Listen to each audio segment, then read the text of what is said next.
নমস্কার বন্ধুরা, আরেকটি নতুন পর্বে সবাইকে স্বাগত। আজকের বিষয়বস্তু হলো মাংস খাওয়া কি পাপ? ভগবান শ্রীকৃষ্ণ কি বলেছেন চলুন তাহলে জেনে নেওয়া যাক। একবার শ্রীকৃষ্ণ একটা গাছের নিচে বসে বাঁশি বাজাচ্ছিলেন। ঠিক তখনই একটা হরিণ দৌড়াতে দৌড়াতে এসে তার পেছনে লুকিয়ে পড়ে। হরিণটি ভয়ে কাঁপছিল। শ্রীকৃষ্ণ তখন তার মাথায় হাত বুলাতে বুলাতে জিজ্ঞেস করে, তোমার কি হয়েছে? তুমি লুকাচ্ছ কেন? আর এইভাবে ভয়েই বা কাঁপছ কেন? তখন একটা শিকারী সেখানে উপস্থিত হয় এবং সে শ্রীকৃষ্ণকে বলে, এটি আমার শিকার। এবং সে শ্রীকৃষ্ণকে বলে, এটি আমার শিকার, এর ওপর শুধু আমার অধিকার আছে, তাই একে আমার হাতে তুলে দিন। তখন শ্রীকৃষ্ণ বলেন, প্রতিটি প্রাণীর ওপর শুধুমাত্র তার নিজের অধিকার থাকে। এই কথা শুনে শিকারী বলে, এটি আমার শিকার, একে আমি রান্না করে খাবো। তখন শ্রীকৃষ্ণ বলেন, তুমি কি জানো জীব হত্যা করা পাপ? আর তুমি একে হত্যা করে কি পাপী হতে চাও? তুমি কি জানো মাংস খাওয়া পাপ নাকি পুণ্য? এই কথা শুনে শিকারী বলল, আমি আপনার মতো জ্ঞানী নই, আমি জানি না মাংস খেলে পাপ হয় নাকি পুণ্য। আমি শুধু এইটুকু জানি যে শিকার করাই আমার কাজ, আর আমি যদি শিকার না করি তাহলে আমি না খেয়ে মরে যাব। আর তাছাড়া এই প্রাণীকে আমি হত্যা করে একে তার জীবনচক্র থেকেই তো মুক্ত করছি। যতদূর আমি শুনেছি শাস্ত্রেও মাংসাহারে কোনো নিষেধাজ্ঞা নেই, এমনকি রাজা মহারাজারাও শিকার করে থাকে। তাহলে এই পশু শিকার করা বা মাংস খাওয়া শুধুমাত্র কি আমাদের মতো গরিব মানুষের ক্ষেত্রেই পাপ? হে শ্রীকৃষ্ণ, আপনি বলুন, মাংস খাওয়া পাপ নাকি পুণ্য? শ্রীকৃষ্ণ বুঝতে পারলেন নিয়মিত মাংস খাওয়ার ফলে তার বুদ্ধি ভ্রষ্ট হয়েছে। তখন তিনি ওই শিকারীকে বললেন, এসো আমি তোমাকে একটা গল্প শোনাই, সেটা শোনার পর তুমি বিচার করো মাংস খাওয়া পাপ নাকি পুণ্য। তখন শিকারী ভাবল, ভালোই হবে, একটা গল্প শুনলে আমার সময়ও কাটবে এবং গল্পটা শোনার পর এই হরিণের মাংস আমি খেতে পারবো। শ্রীকৃষ্ণ তখন গল্প বলতে শুরু করলেন। একবার মগধে আকাল দেখা দিল, যার ফলে শস্য উৎপাদন বন্ধ হয়ে গেল। তখন রাজা খুব চিন্তায় পড়ে গেলেন এবং ভাবলেন, শীঘ্রই এর কোনো সুরাহা না করা গেলে যে সমস্ত খাদ্য শস্য সঞ্চিত আছে তাও একসময় শেষ হয়ে যাবে। তখন আরো বড় সমস্যা দেখা দেবে। এই সমস্যা সমাধানের জন্য রাজা তার রাজসভায় সমস্ত মন্ত্রী, সামন্ত ও পরামর্শদাতাদের ডেকে পাঠালেন। তিনি তাদেরকে জিজ্ঞাসা করলেন, সবথেকে সস্তা খাদ্যদ্রব্য কি? সকলে তখন ভাবল, চাল, ডাল, আলু, এই সমস্ত উৎপাদনের জন্য অনেক পরিশ্রমের দরকার হয় এবং অনেক সময়ও লাগে। তখন রাজসভায় উপস্থিত একজন সামন্ত, যার শিকার করার শখ ছিল, সে উঠে দাঁড়িয়ে বলল, রাজামশাই, সব থেকে সস্তা খাদ্যদ্রব্য হলো মাংস, কারণ এর জন্য কোনো অর্থ ব্যয় করতে হয় না এবং তা খুব পুষ্টিকর খাবারও। সকলে তখন তাকে সমর্থন করল। কিন্তু এই কথা শোনার পরও মগধের প্রধানমন্ত্রী চুপ করে বসেছিলেন। তখন রাজা তাকে জিজ্ঞাসা করলেন, আপনি কেন চুপ করে বসে আছেন? আপনি অন্তত কিছু বলুন, আপনার কাছে সব থেকে সস্তা খাদ্যদ্রব্য কি?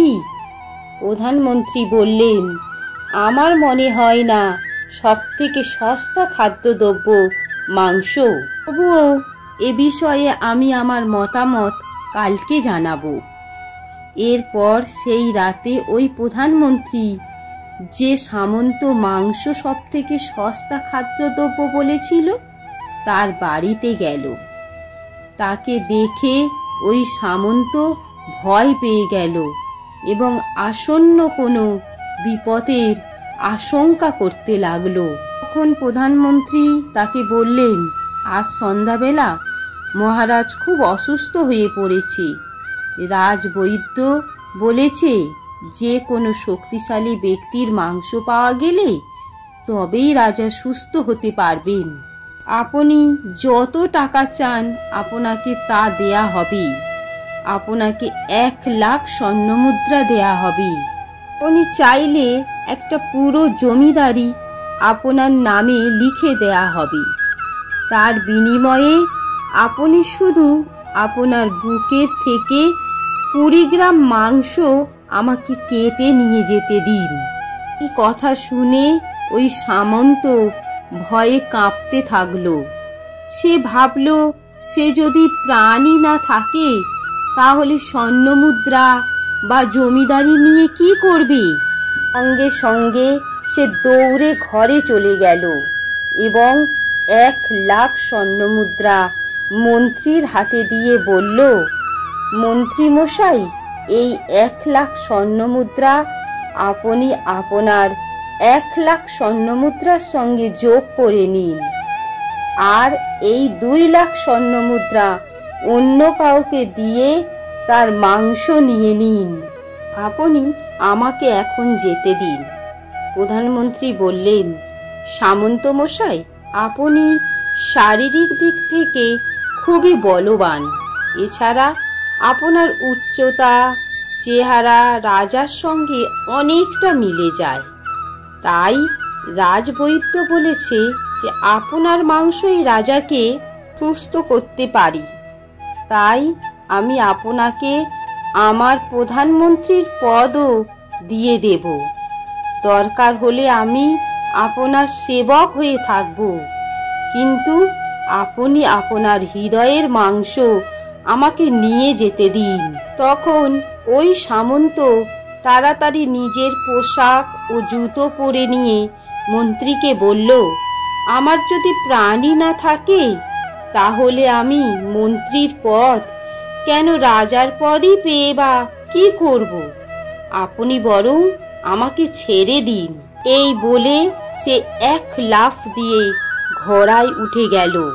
কিন্তু প্রধানমন্ত্রী ঘোড়ার দড়ি টেনে ধরে বলল, আপনার কোথাও পালানোর দরকার নেই।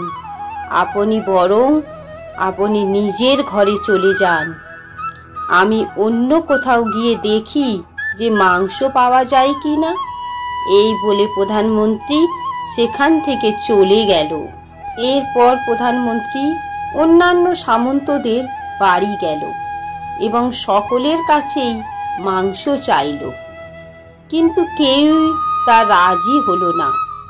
তার বিনিময়ে তারা সকলেই 1,00,000 থেকে 5,00,000 পর্যন্ত স্বর্ণমুদ্রা প্রধানমন্ত্রীকে প্রদান করল।